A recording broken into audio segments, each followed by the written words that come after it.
Frère, avec Dieu, on ne va pas de gloire en gloire dans le confort. Le confort, c'est au sommet. Mais si tu connais les montagnes où tu as vécu à la campagne, tu sauras qu'avant d'arriver au sommet, il y a la vallée. Tu n'arrives pas au sommet sans passer par la vallée. Mais la vallée, maintenant, les chrétiens, on n'aime pas. On aime seulement recevoir la bénédiction. Mais quel type de bénédiction? Le peuple d'Israël dans le désert, quand il devait avoir la manne, même pour la manne, il fallait ramasser la manne et ne pas la garder jusqu'au soir. Tout a un prix. Dans quel monde chrétien tu penses que tout est gratuit? Non. Même le ciel n'est pas gratuit. Jean 3,16 existe.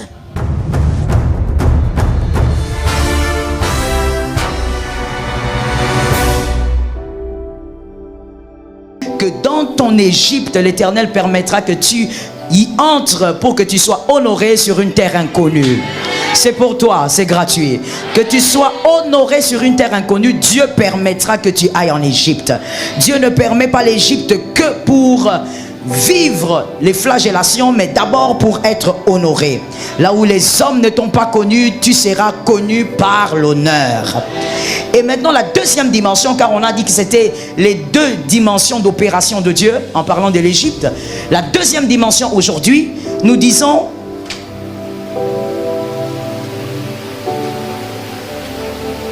cette sortie. À un moment donné, lorsque le Seigneur vous honore en Égypte, vient un moment donné où l'exodus doit arriver, où la sortie doit arriver. Quand est-ce que vient la sortie? La sortie arrive à chaque fois que le premier honneur est caduque. À chaque fois que le premier honneur est expiré. À chaque fois que le premier honneur n'a plus son impact dans votre vie. Lorsque Dieu veut vous amener à un niveau supérieur, il vous sort du premier. Est-ce que quelqu'un m'entend? Lorsque le Seigneur introduit Israël en Égypte, c'était pour honorer Israël. Mais lorsque cet honneur est devenu caduc et qu'il y avait mieux c'est Canaan, alors Dieu vise Canaan. Comme il vise Canaan, il faut donc sortir. À chaque fois que le Seigneur vous fait sortir d'une première partie, c'est-à-dire que la première partie de l'honneur est devenue caduque, une deuxième arrive. À chaque fois que Dieu veut vous faire sortir d'une première gloire, c'est que la première est devenue ancienne, la deuxième doit arriver. Et donc le peuple d'Israël est sorti de l'Égypte d'abord parce qu'il y avait Canaan. Est-ce que quelqu'un m'entend? C'est ainsi qu'il est écrit dans Exode 8.1. Exode 8.1. L'Éternel dit à Moïse, l'Éternel dit à Moïse, va vers Pharaon et tu lui diras, ainsi parle l'Éternel, laisse aller mon peuple laisse sortir mon peuple parce que mon peuple a souffert. Laisse sortir mon peuple parce que mon peuple a reçu beaucoup de fouets. Il ne s'agit pas de la souffrance, il s'agit d'une seconde gloire. Lorsque Dieu vous sort de l'Égypte, Dieu a un objectif. Dieu ne vous sort pas de l'Égypte par caprice. Il vous sort de l'Égypte par objectif. Dieu ne vous sort pas par caprice parce que le fouet de Pharaon est trop grave. Il vous sort de l'Égypte parce qu'il y a Canaan. Est-ce que quelqu'un me comprend maintenant? C'est-à-dire, Dieu n'a jamais dit à Moïse, va dire à Pharaon qu'il exagère. Il a trop fouetté mon peuple. Mon peuple est fatigué. Il ne s'agit pas ici du fouet. Il s'agit de Canaan. Lorsque le Seigneur vous sort d'une chose, ne soyez pas pressés de pleurer. Et même si vous êtes dans un confort quelconque, ne soyez pas pressés de pleurer. À chaque fois que Dieu vous sort d'un confort, c'est parce qu'il y a un deuxième qui est plus grand que le premier. Que Dieu bénisse celui qui a entendu. L'honneur, le second honneur, donc Canaan, est réservé aux adorateurs. Est réservé à ceux qui servent le Seigneur. Voilà pourquoi Dieu a dit, laissez sortir le peuple, ils doivent me servir. Laissez sortir le peuple, ils doivent m'adonner des armées. Qui a dit Amen? En parlant du temple, vous avez suivi le verset d'Agé, n'est-ce pas? On parle du temple. Il dit la gloire de la deuxième maison. Dans d'autres versions, du second temple. On parle donc du temple. Mais écoutez, le véritable temple, c'est celui de Genèse 2.7. Le véritable temple, c'est celui de Genèse 2.7. Qui est en vérité Adam lui-même. Est-ce que quelqu'un me comprend? Le véritable temple, là nous sommes dans l'ombre. L'ombre c'est l'ancienne alliance. On parle dans AG, on est dans l'ombre. Et donc l'interprétation de l'ombre, la vérité de cette ombre, c'est Adam. Dans Genèse 2,7. C'est lui le véritable temple. Comme il est écrit dans 1 Corinthiens 6, 19. 1 Corinthiens 6, 19 dit, ne savez-vous pas que vous êtes le temple du Saint-Esprit? Donc, ce dont Agé voulait parler, c'est d'abord le véritable temple qui est l'homme lui-même. Est-ce que quelqu'un me capte? Qui est d'abord l'homme lui-même. Tu es le temple de Dieu. Donc, le premier temple dont Agé parle, c'est d'abord celui de Genèse 2,7, donc Adam. Et Adam, la Bible nous révèle qu'Adam a été défectueux. Parce qu'Adam, par la désobéissance, a introduit la mort, a introduit le chaos. C'est un temple qui a échoué. C'est un temple qui a introduit la destruction. Donc, cette gloire-là était devenue caduque. Il fallait une deuxième gloire. Ok. Donc, le premier temple est devenu caduque. La gloire du deuxième temple est terminée. La gloire de Joseph était passée lorsqu'un pharaon qui ne le connaissait pas était venu. La gloire du premier temple n'était plus existante à cause du péché d'Adam. Et donc voilà ce qui se passe. Dans 1 Corinthiens 15, 45, 1 Corinthiens 15, 45, on parle là du second Adam. Et le second Adam, c'est Jésus. Et puisqu'il est le second Adam, il est aussi le second temple. Le second temple maintenant vient avec une autre gloire. Parce que le second temple, lui, n'est pas défectueux. Le second temple amène l'obéissance plutôt que la désobéissance. Le second temple impacte plus que le premier. Est-ce que quelqu'un m'entend ou quelqu'un aime Dieu ici? Le second temple a plus de puissance. Devant le serpent, le second temple a résisté. Le second temple qui est Christ a été plus glorieux que le premier temple qui est Adam. Est-ce que quelqu'un me capte? Mais avant que le second temple manifeste sa gloire dans le monde, parce qu'à Jérusalem, le second temple qui est Jésus n'a manifesté sa gloire que en Jérusalem. Mais pour que sa gloire se manifeste aussi pour toi aujourd'hui, toi Congolais, il fallait que le second temple soit brisé. Il n'y a pas de seconde gloire sans que le second temple ne soit brisé. La gloire du second temple dépend aussi du brisement. Il n'y a pas un deuxième honneur sans le brisement. Il n'y a pas de Canaan sans le fouet de Pharaon. Maintenant tu comprends? Le second temple qui était Jésus était le second Adam. Il devait avoir une plus grande gloire, mais il n'y a pas cette gloire sans le brisement. Adam a amené le chaos parce qu'il avait mangé le fruit interdit. Jésus a amené la gloire parce qu'il avait été brisé. Est-ce que quelqu'un m'entend? Donc quelque part, qu'est-ce que j'ai envie de te dire? Si on te dit Exodos, on te dit qu'on va te sortir de l'Égypte parce qu'on veut t'amener à Canaan. Canaan a un prix. On ne peut pas arriver à Canaan sans recevoir le fouet de Pharaon.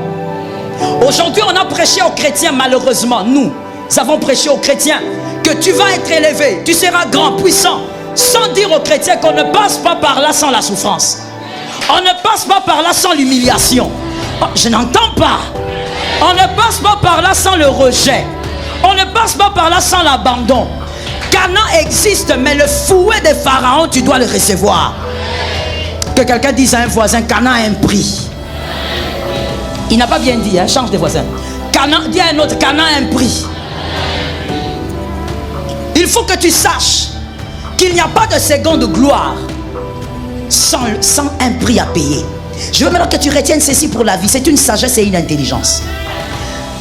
Le premier pas que Dieu peut t'accorder dans la vie, la première faveur que Dieu peut t'accorder dans la vie est les résultats de la compassion de Dieu. Mais les seconds pas, tu dois payer le prix. Je te donne des témoins bibliques, sinon quelqu'un va dire c'est écrit où? Genèse 12, 1. Genèse 12, 1, Dieu dit à Abraham, Abraham, sors de cette patrie. Va là où je te montrerai.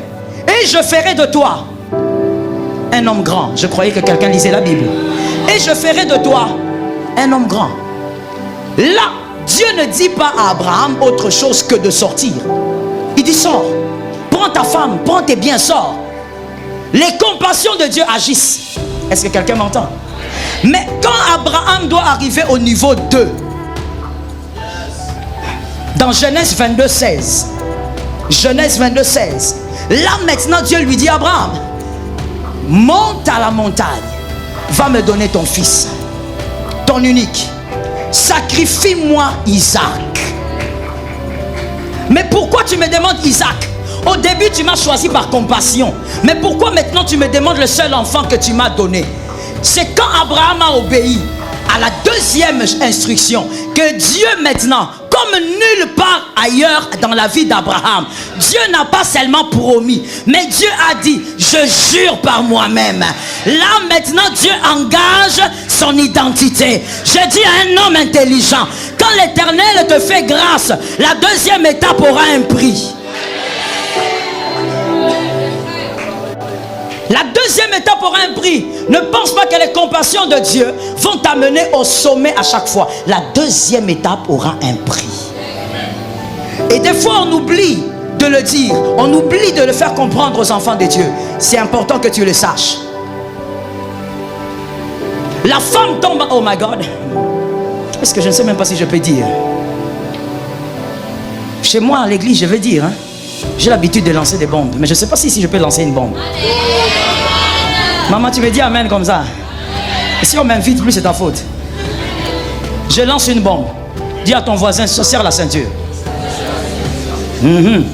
La femme enceinte tombe enceinte par plaisir. Mais donner la vie, c'est un prix. Est-ce que quelqu'un m'entend? Mais pourquoi tu me regardes comme ça? Je t'avais dit que c'est une bombe, non? Tu me regardes comme quelqu'un qui est entré dans un monde bizarre, non? Je suis à l'église. Ces choses on les dit aussi à l'église. Aucune femme ne tombe enceinte par douleur. Toute femme tombe enceinte par plaisir. Mais donner la vie, ce n'est pas une partie de plaisir. Donner la vie maintenant demande un prix à payer.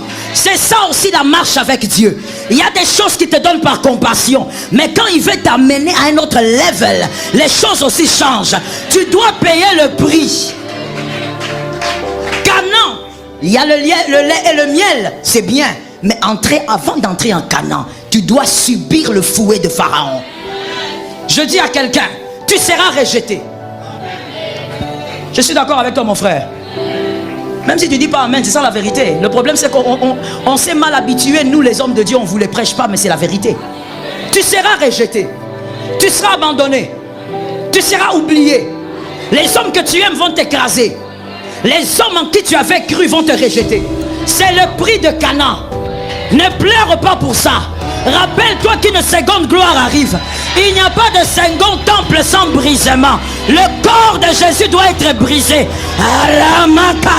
Quand on brisait le corps de Jésus à la croix, le diable disait, je l'ai eu, je l'ai écrasé, c'est fini, il va mourir. C'est qu'il ne savait pas, plus il flagellait Jésus, plus son nom montait. Plus il flagellait Jésus, plus son nom montait. Et finalement il a reçu le nom qui est au-dessus de tout nom. Il a reçu ce nom comment? Par le brisement. Il devait être déchiré. Il devait être cloué. On devait cracher sur lui par les hommes qu'il avait créés. Il y a quelqu'un qui dit, mais moi, j'ai nourri cet enfant, j'ai élevé cet enfant, j'ai fait étudier cet enfant, je l'ai appris les ABC de l'évangile. Comment il me traite comme ça? Mon frère, c'est le prix à payer pour Canaan. C'est le prix à payer pour la seconde gloire. Quand tu vas vers Canaan, Pharaon doit s'élever avec le fouet. Écoute mon frère, écoute encore une autre sagesse et une autre intelligence. Si les ennemis te rejettent, si les adversaires te rejettent, la gloire de Dieu n'est pas dedans. Pourquoi? Parce que c'est ordinaire. Or Dieu n'est pas un Dieu ordinaire, c'est un Dieu de surnaturel. C'est un Dieu des choses extraordinaires. Donc, quand Dieu veut t'amener en Canaan, ce sont les amis, tes amis qui vont te rejeter. Ce sont tes amis qui vont t'humilier. Les personnes à qui tu avais révélé tes secrets en disant que c'est mon ami, en disant que c'est mon intercesseur, ce sont ces gens qui vont te trahir dans le quartier. Mais quand ils vont le faire, toi rappelle-toi, c'est le prix à payer pour aller en Canaan. C'est le prix à payer pour la seconde gloire. Que quelqu'un dise, c'est le prix à payer. Mon frère, avec Dieu, on ne va pas de gloire en gloire dans le confort. Le confort, c'est au sommet. Mais si tu connais les montagnes où tu as vécu à la campagne, tu sauras qu'avant d'arriver au sommet, il y a la vallée. Tu n'arrives pas au sommet sans passer par la vallée. Mais la vallée, maintenant, les chrétiens, on n'aime pas. On aime seulement recevoir la bénédiction. Mais quel type de bénédiction? Même pour la manne, le peuple d'Israël dans le désert, quand il devait avoir la manne, même pour la manne, il fallait ramasser la manne et ne pas la garder jusqu'au soir. Tout a un prix. Dans quel monde chrétien tu penses que tout est gratuit? Non. Même le ciel n'est pas gratuit. Jean 3,16 existe. Quelqu'un connaît Jean 3,16? C'est le verset de l'Écodime. Le ciel n'est pas gratuit. Voilà pourquoi Jean 3,16 même dit, quiconque croira. C'est-à-dire qu'il faut bien faire quelque chose pour arriver à la seconde gloire. Sortir de l'Égypte, c'est pour Canaan. Mais avant de sortir, il faut subir Pharaon. Est-ce que quelqu'un m'entend? On ne peut pas vouloir Boaz comme on a reçu Kiljon. Moi, j'ai du mal à raconter les histoires bibliques. Avec moi, il faut lire la Bible. Je vais seulement commencer à citer et toi, tu dois naviguer dans la Bible. On ne peut pas avoir Boaz comme on a eu Kiljon. Je suis avec qui? Ruth. Ruth a eu Kiljon, le premier mari, à Moab. Peut-être que Kiljon a regardé une belle Moabite. Il a dit, oh, moi j'aime cette femme. Elle a des jolis mollets. Elle a des jolis cheveux. Elle a une belle taille. Moi j'aime cette femme. Et Kiljon l'a épousée. Mais après quelque temps, la Bible dit Kiljon est mort. Elle est restée une jeune veuve. Et finalement, elle décide de rester avec Naomi. Elle part avec Naomi. Mais pour que Boaz rencontre Ruth, il ne fallait pas être belle. Il ne fallait pas avoir une belle taille. Il ne fallait pas avoir des brésiliennes sur la tête. Mais il fallait glaner. La Bible dit c'est en glanant que Boaz a vu. Il dit, qui est cette femme qui glane dans mon champ? Avec Kiljon, Ruth n'a pas travaillé. Mais pour avoir Boaz, il faut travailler. Quand l'Éternel te fait quitter vers Kiljon pour une autre gloire, qui est Boaz, tu dois payer le prix. Et chacun a son feu. Je suis venu te dire ce matin, tu as ton feu. Et cette année, tu ne verras pas que la bénédiction, le feu arrive. De toutes les manières, si la bénédiction arrive, c'est qu'avant la bénédiction, il y a le feu. Ton feu arrive. Tes afflictions arrivent. Qu'on te le dise ou qu'on te le dise pas. C'est ça la vérité. Si tu es enfant de Dieu, tu le vivras. Et donc, tu dois être focus sur Canaan. Si tu n'es pas focus sur Canaan, dans le feu, tu vas trahir Dieu. Est-ce que quelqu'un m'entend bien? Tu dois être focus. Il y a quelque chose que j'aime bien aussi dans le feu, ou même face au fouet de Pharaon. C'est que pendant que le peuple d'Israël était dans la souffrance, et quand Moïse est venu, Dieu a amené Moïse avec des prodiges. Je dis à quelqu'un, même dans ton feu, les prodiges seront permanents. Oh God, même dans ton feu, les miracles de Dieu seront permanents. C'est-à-dire, Dieu veillera sur certaines choses pour que le diable n'aille pas te détruire jusqu'au bout. Dieu veillera. Comme il a dit avec Job, touche à tout ce que tu veux, ne touche pas à sa vie.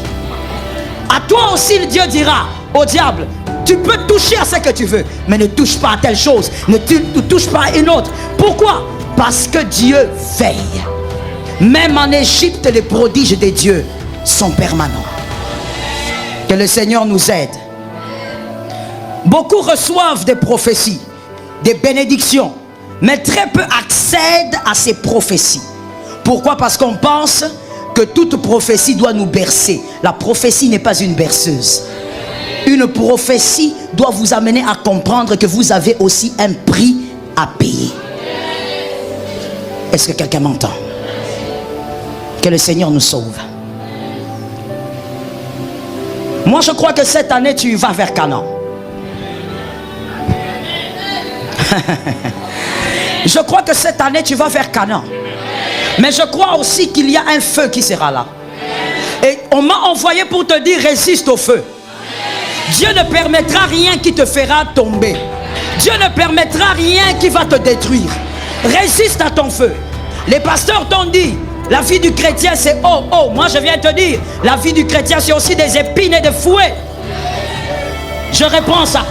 La vie du chrétien, c'est aussi des épines et de fouets. Moi, je suis choqué aujourd'hui quand les gens disent: mais écoutez, pasteur, tel m'a critiqué, je vais quitter l'église parce que tel m'a critiqué. Attends, quel genre de chrétien toi tu es? Tu as été enseigné où? La vie de chrétien, c'est la vie des critiques. Jésus a été appelé Belzéboul. Toi, tu es qui pour qu'on ne te critique pas? Si on te critique, c'est que tu es même chrétien, bien même.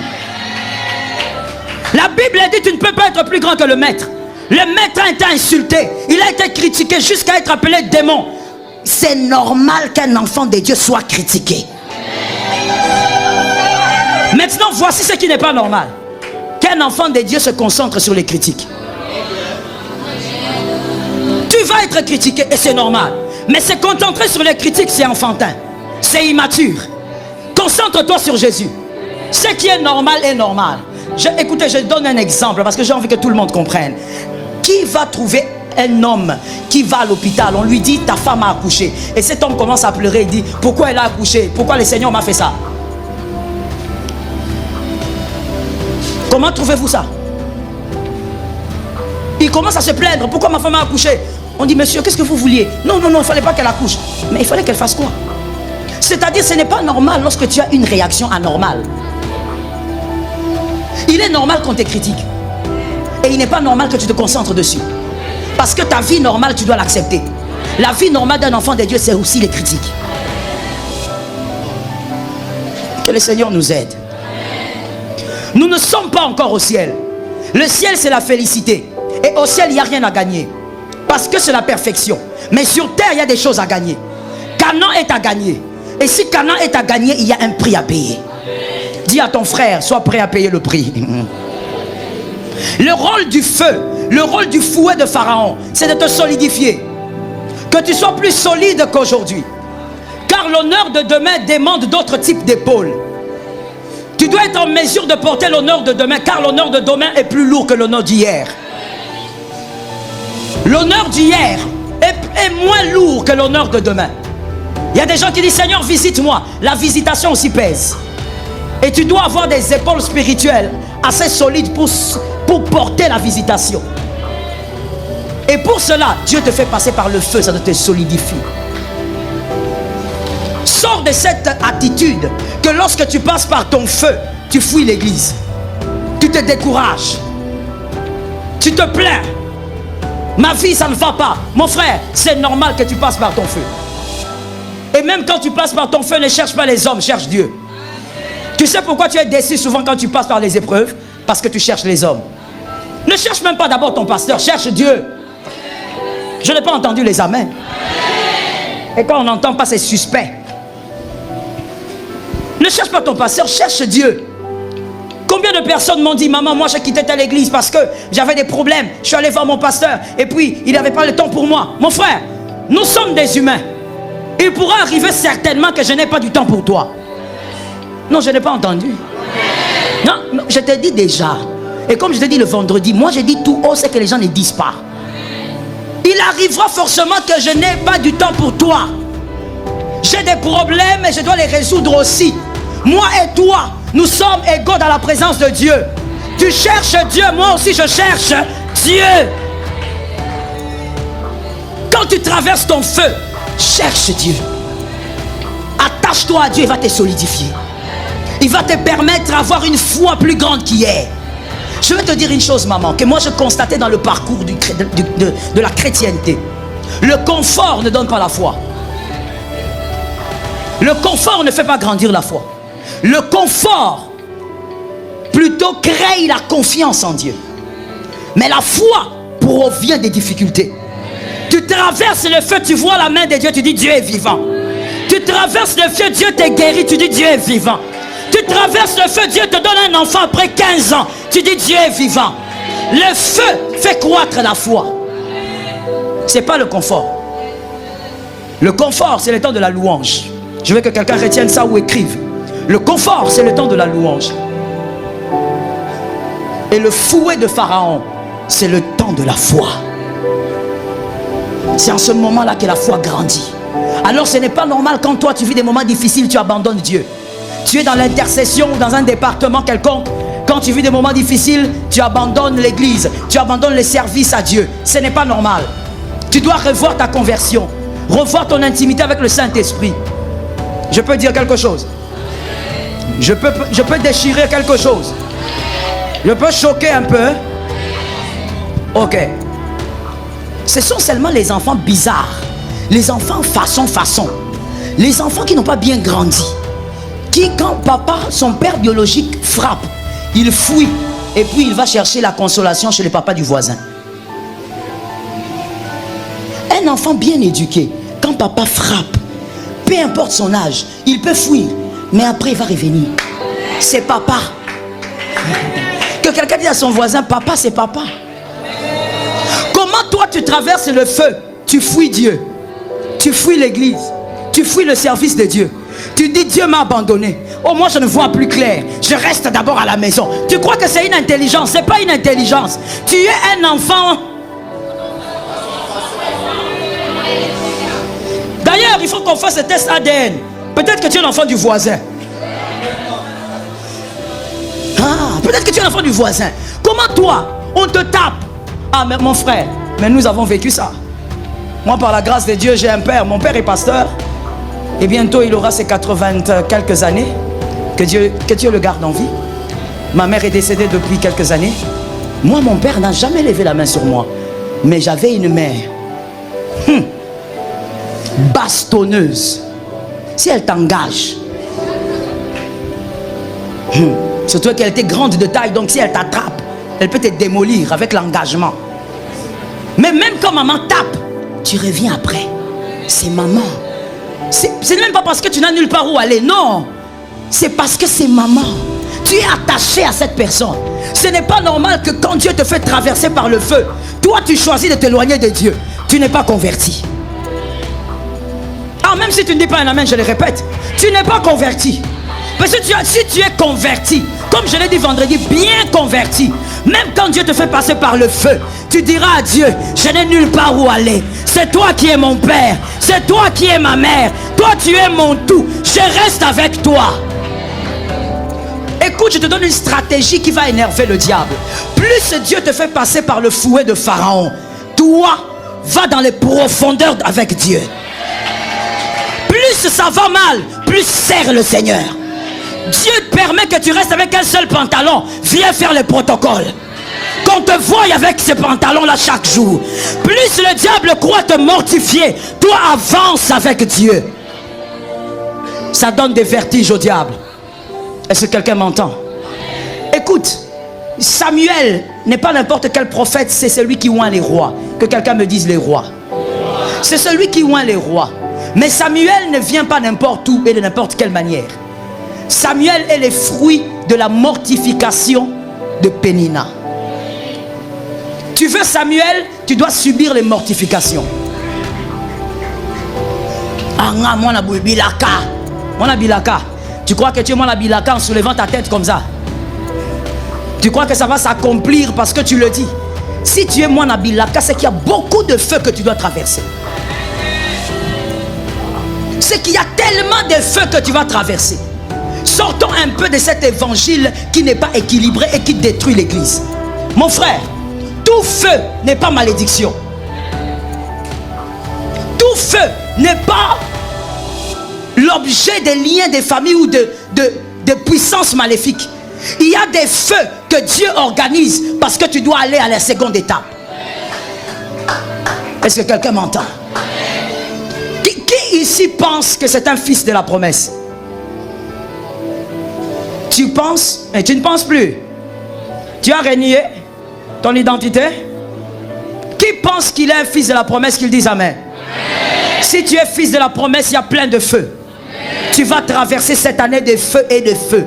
Mais tu dois arriver le 31 décembre avec une âme remplie de foi. Est-ce que quelqu'un m'entend bien? Le problème n'est pas le feu. Ce qui compte, c'est qui t'accompagne dans le feu. Jésus t'accompagne dans le feu. Et tu dois traverser. Parce que pour Dieu, c'est important que tu arrives à Canaan. Est-ce que quelqu'un m'entend? C'est important que tu sois capable d'arriver à la terre promise. Je dis à une âme, tu arriveras à ta terre promise. Mais tu dois subir un feu que tu vas supporter. Vous savez, à chaque fois que Dieu permet le feu dans la vie d'une âme, Dieu sait qui peut supporter et qui ne peut pas. Je peux expliquer ça? Voilà pourquoi je vais commencer par les dames. Voilà pourquoi, madame, vous verrez que Dieu n'a pas permis que votre voisine ait un mari volage comme le vôtre. Oui, j'ai toujours des exemples bizarres, papa. Moi-même, je ne sais pas pourquoi. Dieu n'a pas permis, madame, que votre voisine là, qui est assise là, ait un mari volage comme votre mari. Votre mari n'aime pas voir une fille passer. Quand il voit une fille passer, c'est comme si on lui dit va, va, va, attaque, attaque. Mais tu vois ce que tu vis, ta voisine ne pourra pas. Parce que si ta voisine le vit, elle va abandonner Dieu. Mais toi, tu as la capacité de rester avec cet homme et de rester avec Dieu. Est-ce que quelqu'un entend? Nous ne passons pas par le même feu. Et c'est avec raison. Ton feu, il est tien. Parce que Dieu sait que malgré la chaleur de ce feu, tu vas résister. Tout le monde ne peut pas passer par le feu de la pauvreté. Il y a des gens, si Dieu ose lui laisser avec une seule chemise, c'est fini. Tout le quartier saura qu'on l'a abandonné, on l'a délaissé.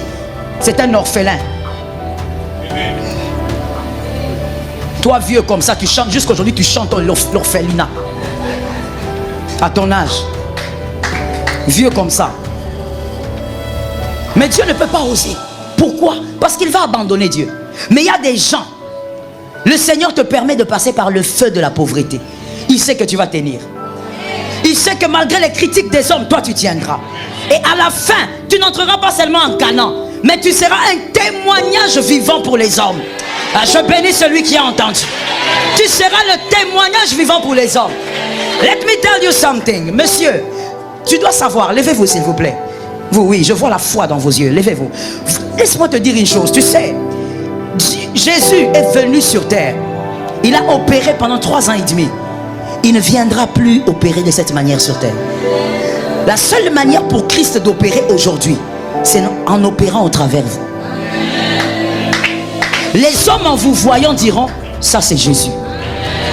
Mais pour que les hommes le disent, il faut que Dieu laisse un témoignage.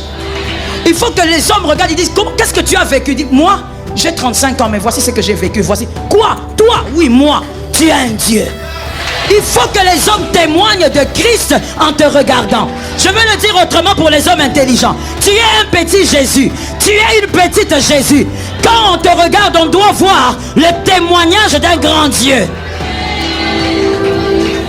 Le feu, ce n'est pas seulement pour te solidifier, mais c'est aussi pour faire de toi un testimony, c'est-à-dire un témoignage. Un témoignage vivant. Quand on te regarde, vous savez, avant que moi je ne prie pour ma belle-sœur qui vit aux États-Unis avec son mari, donc mon frère, je savais, puisque je suis né, comme je dis, je suis né dans les versets bibliques. Je suis né dans la chrétienté. Je savais que Dieu est un Dieu des miracles. Mais je n'avais pas encore touché la dimension du Dieu qui peut donner à une femme qui n'a pas de trompe. Arracher, on a arraché ça pendant l'adolescence. Parce qu'elle était blessée. Elle avait été engrossée par un homme, sa famille était blessée, on l'a arraché ça. On l'a arraché les trompes à 18-19 ans. Mais je ne savais pas. Je n'avais pas palpé le fait que Dieu était capable de donner à une femme qui n'a pas de trompes. Je suis en train d'aller. Pas que les trompes se sont abîmées. Non, non, non. On a enlevé. On dit, elle a dit enlevez ça. Cet enfant m'a tellement blessé, on m'a rejeté dans la famille. Enlevez ça que je vive comme ça. On enlève. Mais par la prière. Une fois d'ailleurs, tu sais, j'avais tellement prié. On avait tellement prié en famille. Ça faisait 7, 8 ans, 10 ans. On était fatigués. Un jour je prie, je dis Seigneur, on est fatigués. Mais aie pitié de nous parce que c'est l'aîné. Nous enfantons. Lui aussi doit avoir des enfants. J'ai dit au Seigneur, papa, je ne veux plus prier. Le Seigneur m'a dit, si tu pries pas, c'est toi qui perds. J'ouvre une parenthèse pour dire, arrête avec ces genres de prières là. C'est toi qui perds. Dieu ne perd rien. Tiki, vous avez ventilé. God, vous avez ventilé. Vous êtes impoli. Impoliment, impoli spirituellement. C'est à papa que tu dis au tiki. C'est toi qui perds. Dieu m'a dit, si tu ne pries plus, tu perds. J'ai dit, Seigneur, invoquons ton nom alors. On a continué à prier. Notre belle-sœur est tombée enceinte. On a dit miracle. On avait essayé in vitro. Je dis, c'est aux États-Unis, c'est pas ici. On a essayé toutes les méthodes, ça ne marche pas. Ça n'a pas marché. Plus de 10 ans. Elle tombe enceinte. On a dit, elle est enceinte, elle est enceinte. Intercession. Seigneur, que ça reste. Intercession. Qu'elle aille faire l'échographie. Elle est tellement traumatisée. Parce qu'elle a eu cet enfant aussi à un âge très avancé. Mon frère est né à 60 ans. Oui. Donc sa femme a fait cet enfant à un âge très avancé. Elle a dit non, non, non. Je ne veux même pas aller à l'échographie. Je ne veux pas écouter les mauvaises nouvelles. On a continué à prier. Je dis, Seigneur, soutiens nos âmes. Qu'on ne pleure pas après ça. Ne nous fais pas goûter la grâce. J'ai envie de dire à quelqu'un, Dieu ne fait pas goûter la grâce. Quand Dieu veut faire grâce, il fait grâce. J'ai pitié de toi, tu as rêvé pendant un moment. Je dis, quand Dieu veut faire grâce, il fait grâce. Il ne te fait pas goûter la grâce. Dieu n'a pas de goûteurs. Tu connais les goûteurs? Ce sont des personnes qui goûtent les repas avant que le roi ne mange. Dieu n'a pas de goûteurs. Dieu, lui, quand il veut te donner un repas, il te le donne. On a attendu. Elle est allée accoucher. Le jour où elle est allée accoucher, quelle intercession. Personne ne te dira, prie. Frère, tu vois, quand tu dors à la veillée, c'est parce que tu n'as pas encore se touché. Le jour que Dieu va te faire quelque chose qui nécessite la prière, la veillée là, personne ne va te demander de ne pas dormir. On a prié, Seigneur soutienne. Après un moment, il appelle toute la famille. Il dit, elle a accouché. Il dit, gloire à Jésus. Comment s'appelle l'enfant? Il dit, l'enfant? Mais non, il n'y a pas l'enfant. Non, il n'y a pas deux, maman. Il n'y a pas deux. Il n'y a pas trois. Il y a 4. Jésus, le Dieu des miracles, le Dieu qui accomplit des prodiges. Ce Dieu ne fait pas goûter la grâce.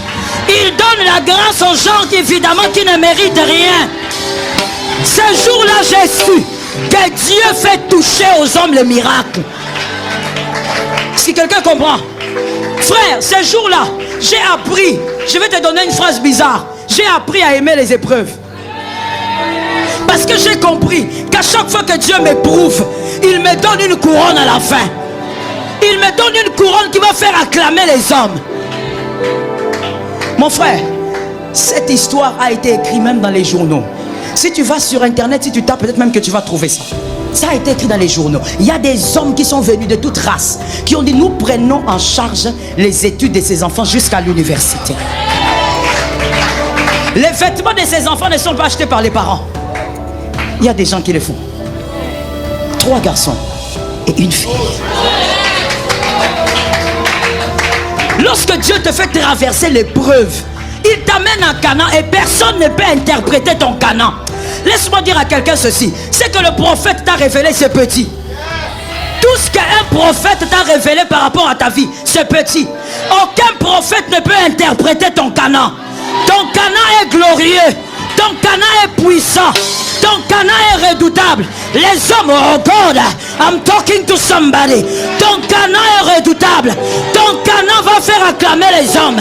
Ton Canaan va faire célébrer les hommes. Ils diront le Dieu de cet homme, le Dieu de cette femme. Malgré le feu, tiens bon. Ne laisse personne te décourager. Attention avec ces gens-là qui viennent vous dire, comment depuis tout ce temps tu es toujours comme ça? Je suis comment? Comment depuis que tu pries chez le prophète, tu es toujours comme ça? Je suis comment?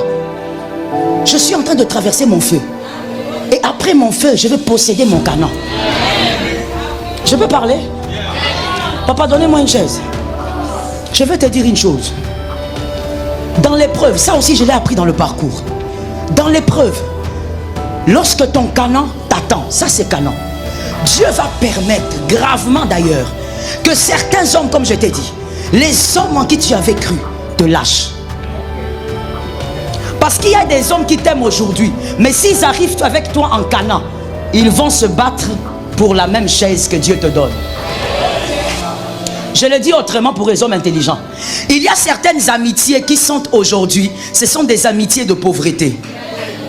Permettez les termes. Ce sont des amitiés parce que tu n'as pas encore eu ce que Dieu t'a promis. Le jour où tu deviens l'homme que Dieu t'a promis, le même ami là ne va plus te supporter. Alors avant que ça n'arrive, Dieu l'éloigne déjà. Et toi, si tu n'es pas révélé, tu vas pleurer. Comment ma copine m'a abandonné? Comment mon ami m'a laissé? Non, Dieu l'a éloigné parce que son cœur ne va pas supporter le canon qui t'est réservé. Ah, je prophétise sur toi que l'Éternel t'aide à être solide, que l'Éternel t'aide à comprendre les choses spirituelles. Arrive en Canaan avec les hommes que Dieu va te donner. Let me say something. Toujours dans la même dimension. Tu sais pourquoi David, quand il fouillait Saül, Dieu ne lui a pas donné des hommes forts. David est parti comme ça, fouiller comme ça en désordre. Dieu ne lui a pas donné des hommes forts. Parce que si Dieu lui avait donné des hommes forts, ces hommes allaient lui dire, David, ce trône n'est pas pour toi seul. Lorsque tu fouillais Saül, nous on était plus forts que toi. Et on s'est battu avec toi. Donc nous devons aussi partager. Mais voici ce que Dieu fait. Dieu permet que David sorte seul. Et la Bible dit à un moment donné, David a rassemblé autour de lui des hommes de rien. La Bible les appelle même des hommes de rien. C'est-à-dire qu'ils étaient rien, ils n'avaient rien. La Bible décrit en disant qu'ils étaient des hommes endettés. Ils ont fui même leur village ou pays à cause des dettes. Des hommes de rien dans la société. David les a récupérés. David a dit, ces hommes de rien, qu'ils restent avec moi. Mais après quelques années, les mêmes hommes ont été appelés les vaillants de David. C'est comme ça que jamais ces hommes n'ont envié la gloire de David. Est-ce que quelqu'un m'entend? Des fois dans l'épreuve, des fois dans le feu, il y a des hommes que le Seigneur va éloigner de vous. Pourquoi? Parce que son cœur est bon aujourd'hui. Parce qu'ici il y a des chaises rouges. Lorsqu'il n'y aura plus de chaises rouges ici et qu'il y aura la climatisation ici, son cœur change. Il est bon aujourd'hui. Il est un ami de 2020. Mais il ne pourra pas être un ami de 2022. À cause de ce que Dieu fera avec toi en 2022, son cœur ne va pas supporter ce qu'il va voir. Voilà pourquoi toute séparation n'est pas à pleurer, à se plaindre. Consulte Dieu. Consulte celui qui écrit ton histoire. Il y a des gens, si tu les gardes à côté de toi, est-ce que je peux parler? Je parle, hein? Maman, encourage-moi de ce côté. De ce côté ici, je ne sais pas. Encourage-moi ici. Il y a des gens même que Dieu va éloigner de toi aujourd'hui, alors que c'est quelqu'un avec qui tu as fait vraiment une longue marche. Parce que cet homme-là, c'est un Joab. C'est un Joab. Celui qui n'a pas aimé David n'aimera pas Salomon. J'entre maintenant là où ça blesse et supporter les blessures. On va te penser par le Saint-Esprit. Celui qui n'a pas aimé David n'aimera pas Salomon. David lui-même dit à Salomon, Salomon mon fils, je te parle par sagesse. Tu connais Joab? Tu sais ce qu'il m'avait fait? Je te donne un conseil gratuit. Ne le laisse pas mourir en paix. Parce que David savait que celui qui n'a pas aimé le père n'aimera pas le fils. Il y a des gens que le Seigneur éloigne aujourd'hui de toi parce que dans ton Canaan, ton fils aura une autre gloire. Mais il va combattre ton fils. Il ne doit pas être là. Est-ce que quelqu'un m'entend? Celui qui voit le lendemain, c'est celui qui classifie, qui organise même ton entourage. Il va combattre ton Salomon. Et Dieu donc crée une atmosphère, crée quelque chose. Oh God. Même lorsque tu vois quelqu'un te trahir, oh moi j'ai vécu beaucoup de trahisons, que ce soit dans les ministères ou en dehors, beaucoup. Mais dans le parcours j'ai compris que la trahison rend mature. Ça rend mature. Celui qui n'a jamais été trahi va jouer avec l'homme. Moi je ne joue pas avec le cœur de l'homme, parce que j'ai été trahi plusieurs fois. Et je sais comment le cœur, quand un cœur est noir, je sais voir que oh il est bandit. Il est bandit. Je donne un exemple banal. Est-ce que je peux aller? Est-ce que je peux aller? Même en désordre, on peut partir. Toi, tu vois Papa Yann prêcher ici. Tu vois seulement un être là qui est dans la salle. Donc, toi, non, c'est lui tu es dans la salle là, il fait quoi? Il intercède pour le prédicateur ou bien... Ça veut dire le prédicateur prêche, mais lui il est là-bas en train de gonfler. Si c'est dans l'église que je dirige, je te recadre directement. Parce que ton cœur commence à avoir un problème.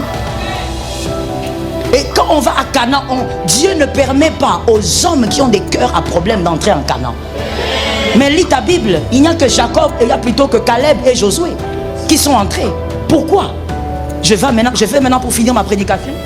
Pourquoi ce peuple qui a subi le fouet de Pharaon, le peuple qui a supporté le fouet de Pharaon, qui a vécu aussi les miracles, le miracle avec Moïse dans le désert face à la mer Rouge, mais pourquoi ce peuple n'est pas entré? Voici la raison. Parce que ce peuple avait contracté des alliances interdites. Lorsqu'on traverse l'épreuve, lorsqu'on est enfant de Dieu, il faut savoir qu'il y a des alliances interdites à ne pas avoir. Je suis d'accord. Moi j'ai l'habitude de dire, même quand la prédication, tu sens vraiment que ça te concerne de A à Z. Bénis le Seigneur parce que le Seigneur t'aime, il veut te guérir. Et donc quand c'est toi, il faut même dire des amens parce que tu dis, Seigneur guéris-moi là. Je répète ce que je disais. Peuple d'Israël, vivez votre exodus. Ils sont sortis, ils ont supporté le fouet de Pharaon. Ils ont enduré les horreurs de Pharaon. Ils ont vu les miracles de Moïse. Mais pourquoi ils ne sont pas entrés? Apparemment, ils avaient respecté toutes les étapes. Pourquoi ils ne sont pas entrés en Canaan? Les alliances interdites.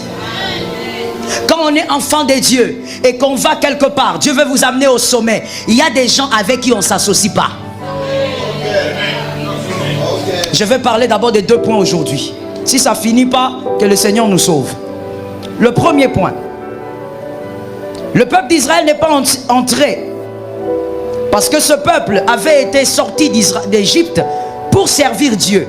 Mais ce peuple a commencé à murmurer contre Dieu et contre ses œuvres. Ce peuple a commencé à murmurer contre Dieu et contre ses œuvres. Je dis à une âme, écoute-moi pour toi et pour tes fils qui sont nés ou pas nés. Écoute bien. Plusieurs sont prophétisables, mais très peu sont bénissables. Tels que nous sommes là, nous sommes peut-être même tous prophétisables, mais très peu sont bénissables. Pourquoi? Parce qu'après la prophétie, après ton feu, tu as résisté à ton feu. Mais tu n'as pas une intelligence qui te permet de comprendre que le monde spirituel est tellement mystique qu'il y a des alliances qu'on ne fait pas. Quand tu le fais, tu amputes ta bénédiction. Tu coupes ta bénédiction. On ne s'associe pas à n'importe qui parce qu'on est enfant de Dieu. Je reprends. On ne s'associe pas à n'importe qui parce qu'on est enfant de Dieu. En tant qu'enfant de Dieu, on a l'obligation de faire 2 choses. Premièrement, d'aimer tout le monde. Que quelqu'un me dise amen. Deuxièmement, d'intercéder pour tout le monde. Oui. Aime tout le monde. Intercède pour tout le monde. Car toute âme est précieuse. Mais tu n'es pas obligé d'être en alliance avec tout le monde. Il y a des alliances interdites qu'il faut refuser. Que le Seigneur nous aide à comprendre. Écoute mon frère, Dieu n'est pas démocrate. Je te choque peut-être, mais c'est vrai. Dieu n'est pas démocrate. La première personne et la seule qui avait osé dire Nana Lola na osala ki fayulu toki FCC. Opposition. Bakomi ba opposante. Bakomi ba opposant. FCC. Ceux qui sont problème, ceux qui sont partis, on a problème. Je ne suis pas contre. Nous sommes opposants. Ça veut dire la seule personne qui avait osé faire ça au ciel. Merci maman. Répète ça pour que tes frères entendent. Le seul qui s'est levé au ciel pour dire non, écoutez, pourquoi seulement Dieu qui doit parler? Nous aussi, on a des choses à dire. Nous aussi, l'opposition céleste. Opposition quoi? Dieu l'a pris, l'a jeté. Il n'y a pas d'opposition là-bas. Dieu n'est pas démocrate. Il te donne le libre arbitre. Tu es libre de choisir et de faire ce que tu veux. Mais dès que tu adhères au royaume de Dieu, tu n'as pas le droit de murmurer contre Dieu et contre les œuvres de Dieu. Tu murmures dessus en tant qu'enfant. Voilà pourquoi nous, moi j'ai l'habitude de dire, nous Congolais, on aime prier. On a des églises partout. C'est bien. Mais pourquoi nous chrétiens, nous sommes ce que nous sommes? Parce que nous prions, mais nous ne touchons pas bien les choses. Tu pries, tu prophétises, tu évangélises, mais tu n'as pas encore su jusqu'aujourd'hui qu'il y a des alliances qu'on ne contracte pas. Il y a des choses qu'on ne fait pas. Quand tu es enfant de Dieu, tu ne peux pas murmurer contre Dieu et contre ses œuvres. Les œuvres de Dieu, il y a l'église locale, mais il y a aussi ses serviteurs. On ne murmure pas contre celui qui a été envoyé. Myriam a murmuré contre Moïse, elle a eu la lèpre. Alors que c'était son petit frère. Je reprends. Alors que c'était son petit frère. Moïse était le petit frère de Myriam.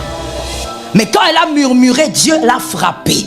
Parce que quand tu murmures même contre l'envoyé de Dieu, tu es en train de dire à Dieu, Seigneur, tu n'as pas bien réfléchi. Cette personne ici n'est pas digne. Donc en réalité, entre lui et toi qui n'est pas intelligent, j'explique ça simplement et humainement parlant. Parce que la Bible dit, même la nature nous enseigne. Si moi j'envoie mon frère, j'ai dit mon frère, allez chez telle maman, demandez-lui de vous donner son téléphone. Monsieur arrive là-bas et puis la maman dit je ne donne pas. En réalité, l'autorité de qui a été zappée? De qui? De mon autorité. C'est pas son autorité. Lui n'est qu'un envoyé. Les hommes de Dieu que tu vois ici ne sont que des envoyés. Moi je les appelle autrement, ce sont les esclaves de Jésus. Donc quand tu murmures contre eux, tu n'as pas murmuré contre l'homme. Tu as dit à celui qui l'a envoyé.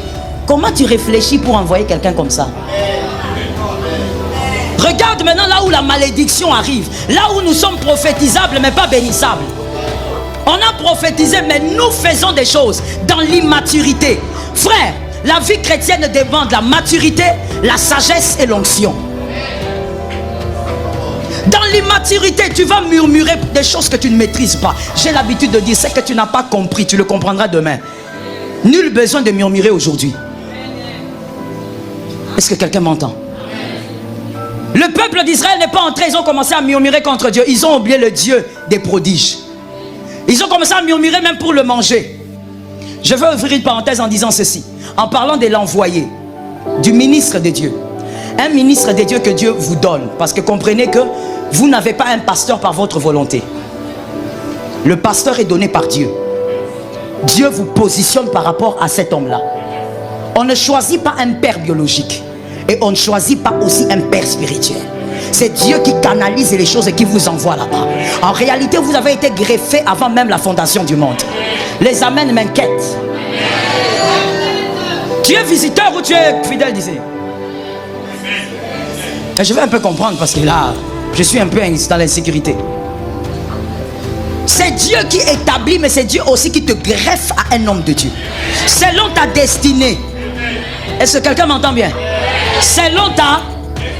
Joab était avec David parce que David était un guerrier. Et Joab était un très grand guerrier. Joab ne devait pas être avec Salomon. Lui était un homme de guerre. Son leader devait donc être aussi un homme de guerre. Dieu te greffe à un homme de Dieu selon ta destinée. Voilà pourquoi tu n'es pas à l'œil de Jésus, tu es ici. Si tu vas à l'œil de Jésus, même s'il y a le confort, même s'il y a la clim, tu ne vas jamais t'épanouir parce que ta destinée n'est pas connectée à cet homme-là. Voilà pourquoi les hommes, les personnes, les poissons, comment je vais les appeler? Supportez ça, hein? Les poissons aquarium. Ils sont dans l'aquarium aujourd'hui, après on les change d'aquarium, ils changent. C'est-à-dire les gens qui changent d'église tout le temps. Le matin, tu es dans l'œil de Jésus. Tu vois, ce matin, tu es ici. Le soir, même comme tu es assis là, tu as déjà un plan. Le soir, tu seras à la queue de Jésus. Tu as déjà calculé. Bon, il y a veillé là-bas, il y a jeûne et prière là-bas, je serai là-bas. Mon frère, ce n'est pas en changeant d'endroit comme ça que ta vie va évoluer. Un enfant qui est nourri par plusieurs pères ne grandit pas bien.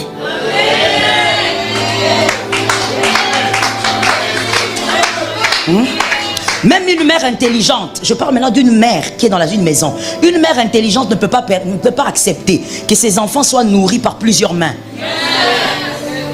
L'enfant ne va pas bien grandir. Dieu te greffe, c'est important que tu comprennes ça. Dieu te greffe à un homme de Dieu. Ce n'est pas toi qui as choisi. Non, le prophète était venu là prophétiser. Depuis ce jour-là, je suis resté à l'église. Non, c'est ce que tu penses. Mais la vérité spirituelle est tout autre. Tu as été greffé là avant la fondation du monde. Et ta destinée est attachée à ces lieux. Ta bénédiction, ton épanouissement dépend de ce lieu. Esther n'est rien sans Mardoché. Alors, j'entends l'ange me dire quelque chose. Laisse-moi te dire ça. Écoute, Mardoché n'est qu'un portier. Mardoché, ce n'est pas un ministre. Mardoché, ce n'est pas un conseiller du roi. La Bible dit qu'il était un portier. Il ouvrait la porte et il fermait. Portier. Mais Esther ne sera jamais reine sans ce portier. Il y a des gens ici. Vous êtes millionnaires. Hein? Vous, peu de foi, homme de peu de foi. Vous êtes millionnaire. Peut-être que Louis ne sera jamais millionnaire. Mais même là, il reste le père parce que c'est par son onction que la destinée s'épanouit. Moi j'ai ma seconde fille. Ma seconde fille, elle a à peine 12 ans. Elle est plus grande que moi, de taille. Donc quand elle vient là pour me parler, elle me regarde comme ça. Et je lui dis, il ne faut pas me regarder quand tu me parles. Parce qu'elle me regarde comme ça, maman. Je dis, tourne ta tête là-bas. Maintenant que 12 ans. Mais même si elle est plus grande, c'est maman. Même si Dieu fait de toi, je ne sais pas, le président de cette nation, le père spirituel, c'est le père. C'est par lui que tu arrives à cet endroit-là. Pourquoi au Congo on a des églises bondées, mais très peu de gens sont épanouis? Tu veux demander $100 comme ça, tu as du mal pour que 2 personnes sortent. Tu n'arrives pas, frère, est-ce qu'on peut parler? Toi et moi, est-ce qu'on peut parler? Non, je vais d'abord parler au frère, maman. Balekisi. Toi et moi, frère, on peut parler. Regarde l'âge que tu as. L'âge que tu as dans d'autres pays, tu as une maison, tu as des enfants, tu as même des entreprises. Mais toi, tu as du mal à me donner même $5, mon frère. Mais tu es à l'église tous les jours, tu montes à la montagne tous les jours. La montagne là a déjà pris ta photo de toi. La montagne te connaît tellement. S'il y avait des caméras, la montagne allait sortir des caméras. Mais regarde, tu manques même $5 à donner à l'église. Le problème c'est quoi? On est dans les prières, on est dans les retraites, mais on ignore la sagesse divine. Tu ne peux pas évoluer avec des mauvaises alliances. Tu ne peux pas évoluer en murmurant l'œuvre et en murmurant sur Dieu. Tu ne pourras pas évoluer. Tu seras toujours là à l'église manquant $5. C'est pourquoi moi j'ai l'habitude de dire, ne viens pas me donner ta tête tout le temps ici. Avant de me donner ta tête, commence d'abord à donner ton cœur à Dieu pour que tu comprennes les choses divines. Tu murmures contre celui que Dieu t'a donné pour l'épanouissement. Comment tu vas évoluer? Ce peuple est mort dans le désert à cause des murmures. Ça c'est la première chose. Ce peuple est mort là. Tu sais, des fois il y a des gens qui me disent, maman, est-ce que tu es sûr que toutes ces personnes là qui ne connaissent pas le Seigneur, Dieu va vraiment les envoyer en enfer? Je dis, bon, mais lisez la Bible. Tout un peuple d'Israël englouti dans la terre. Dieu était où? C'était un grand peuple, c'était pas un petit peuple. Dieu a ouvert la terre et ils sont entrés, ils sont morts. Connaître les principes divins va te délivrer de la mort. Est-ce que quelqu'un m'entend? Je vais dire une chose encore. Sur toi qui as un père spirituel ou un pasteur, un homme de Dieu que tu comprends n'est pas le tien. Il faut changer d'église. Un homme de Dieu que Dieu t'a donné, parce que c'est Dieu qui donne. Même si tu crois que tu l'as choisi, tu ne l'as jamais choisi. Un homme de Dieu que tu comprends, ça veut dire que tu comprends sa faisabilité. Tu comprends tout ce qu'il fait par rapport à ta vie, par rapport à l'œuvre de Dieu. Si tu comprends tout, cet homme de Dieu n'est pas le tien. Change d'église. Je prends la permission, je me permets de le dire au niveau de cette chaîne. Change l'église. Si tu comprends tout ce que cet homme fait dans ta vie et dans cette église, change. Parce que l'homme de Dieu que Dieu te donne, tu ne dois pas le comprendre. Lorsque Moïse était avec le peuple d'Israël, quand il levait le bâton, on ne comprenait pas. Nous, on veut nous attaquer par les Égyptiens. Cet homme lève les bâtons. Qu'est-ce qu'on va faire avec les bâtons? Or, le miracle est dans le bâton. Jésus, un aveugle, vient. Il dit, je veux voir. Tu veux voir? Jésus prend la boue. Ah, papa, la boue, ça abîme les yeux. Mais Jésus met la boue. On ne le comprend pas. Un homme de Dieu, quand Dieu te le donne, tu ne comprendras pas toujours. Mais tu n'es pas là pour comprendre. Tu es là pour avancer. Le jour où tu le quittes, c'est le jour où il élève un autre nom que le nom de Jésus de Nazareth. Si un autre nom est élevé que le nom de Jésus, ce jour-là, frère, change d'église. Est-ce que quelqu'un m'entend bien?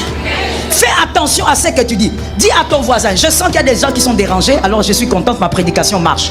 Dis à un voisin, dans la vie chrétienne, on ne parle pas de tout. Un homme intelligent, c'est celui qui ne parle pas de tout. Un homme intelligent et mature, c'est celui qui sait que dans la vie, il y a des choses qui ne doivent jamais sortir de sa bouche. Je donne un exemple banal. Je rentre dans la nature. Ton père, tu constates que ton père, ta maman est vivante, mais tu constates que ton père trompe ta mère. Et tu sais que ton père trompe ta mère avec la petite fille là qui est dans les quartiers. Toi, tu vas aller comme ça chez papa, dis papa, arrête un peu de tromper maman. Ou tu vas voir maman, tu vas dire maman, papa te trompe. Si tu es mature, tu ne feras pas ça. Tu vas fermer ta bouche. Et tu vas commencer à prier pour que le Seigneur fasse grâce. Il y a des choses pour lesquelles on ne parle pas. C'est malséant. Parler, murmurer contre le Seigneur, c'est malséant. Murmurer contre l'œuvre de Dieu. Toi, tu es seulement devant l'église à commencer à critiquer l'église. Oh, l'église, il fait chaud. Toi, tu as donné combien? Tu as donné combien pour qu'il y ait la climatisation ici? Moi-même, là, je transpire. Est-ce que je me plains? Oh, comment l'église, il y a toujours ces tolls-là. Hein? Ces tolls-là. On avait donné l'argent. Tu as donné combien, mon frère? On se connaît. Tu as donné combien? Surtout cette affaire d'enveloppe-là, comme ça trompe. Tu vas voir quelqu'un passer, prendre l'enveloppe. Ouvrez dedans. 200 francs. C'est comme le secret des gros cadeaux dans le mariage. Les gens qui ont la stratégie bizarre d'amener des gros cadeaux, bien emballés, mais dedans, stylo. Mais tu es là devant l'église en train de critiquer. Mais moi je ne comprends pas. Depuis qu'on fait ceci, je ne vois pas clair. Mon frère, arrête de murmurer sur des choses qui peuvent amputer ta bénédiction. Sois prophétisable et sois bénissable. Je finis avec le deuxième point. La deuxième raison pour laquelle ils ne sont pas entrés, c'est que le Seigneur avait dit sortez pour m'adorer, et eux ils ont adoré un veau d'or. Ils ont adoré un veau d'or. C'est-à-dire qu'ils ont été déloyaux envers Dieu. Ils ont choisi la déloyauté. Ils ont décidé d'abandonner le Dieu qui les avait délivrés. Au nom de Jésus, que ça ne t'arrive pas. Je suis d'accord. N'abandonne jamais le Dieu de ta jeunesse. N'abandonne pas le Dieu qui t'a soutenu dans la chaleur. N'abandonne pas le Dieu qui t'a nourri alors qu'il n'y avait rien. Je parle à quelqu'un. N'abandonne pas le Dieu qui t'a vêtu. N'abandonne pas le Dieu qui t'a donné ce travail. N'abandonne pas le Dieu qui s'est occupé de tes enfants. Le Dieu qui t'a guéri des maladies incurables. N'abandonne pas Jésus. Ils ont adoré le veau d'or. Ils ont abandonné celui qui était avec eux. Ils ont oublié que celui-là était avec eux. Ils ont été infidèles vers celui qui a été fidèle. Mon frère, voici une deuxième grande malédiction sur la terre des hommes, sous le soleil. C'est d'être infidèle envers un homme qui a toujours été fidèle avec vous. C'est une très grande malédiction. Tu n'as même pas besoin qu'on te le dise. C'est une malédiction. Ça ampute ta bénédiction. Dieu a toujours été fidèle avec toi, reste fidèle. Quoi qu'il arrive, attache-toi à Dieu. Je descends maintenant vers les hommes. Moïse a été vrai avec le peuple. Moïse a toujours été là pour eux. Moïse a même intercédé quand Dieu voulait les détruire. Mais le peuple a été infidèle même envers Moïse en adorant ce veau d'or. Je finis en ces lieux en disant ceci. Frère, la déloyauté, comme je l'ai dit vendredi, ampute la bénédiction.